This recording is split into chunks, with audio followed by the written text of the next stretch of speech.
honest question for you. Have you ever been up with fashion? I'm going to ask that to you, dear listener, and you, Jenny, as well. Have you ever been up with fashion? Yeah, I like to think I am, but at the same time, I don't follow the trend. I like to find things that I think look good on me.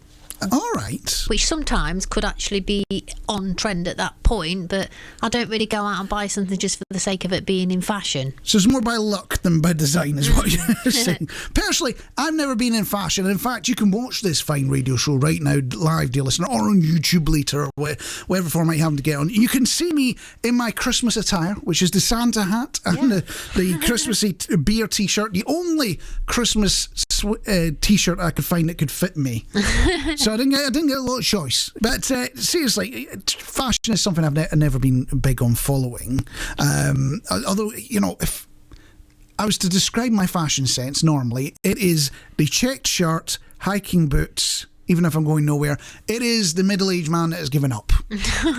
I'm in there ahead of time, but that is the style that I dress in. Mm. You couldn't describe it any other way. Describe it any other way, no. Obviously, a fashion trend nobody should follow. So it got me wondering, are there any trends? It doesn't have to be to do with fashion, right? Are there any trends that really, really wind you up? Get you upset and angry? I don't know if you call this a trend, but maybe it was a trend. A couple of years ago, and I still hear people say it now, is every other word is, all right, babe. All right, babes. I need this, babes. Oh, babes. It's just, hun. It's the Essex talk that sort of crept out of Essex and further north. I guess if you lived in the outskirts of London or in Essex, where you get this in real time, you'll be about a year or two ahead of what we hear up in this part of the world, up in New York and Sherwood land. If we're talking about trends that really wind me up, I went to Mankland. I went to Manchester recently, right? Yeah. And it's changed a lot since I was lived there in the mid-90s, right? Okay. And all I'm saying, I was disappointed by the lack of Oasis jackets. Oh. And when I say that, you know exactly the jacket I'm on about, don't you? Yes, I do. How would you describe it? Mad for it.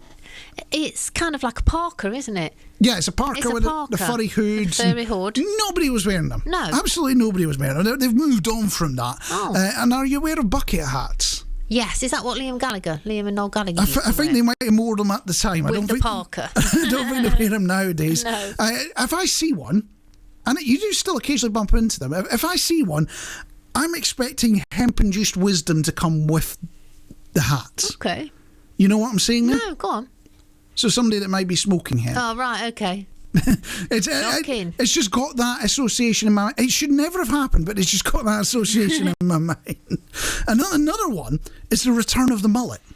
Oh, has that come back? I can't believe it's fine. The mullet has come back. I saw one on the loose here in Sherwood the other day, not making it up. Oh, wow. Saw a mullet. I was staring at somebody to shoot it. Get that thing, kill it, shoot it. Before I realised it was just a haircut. On the return. So I'm going to open this up to you, dear listener. What trends have wound you up or really wind you up?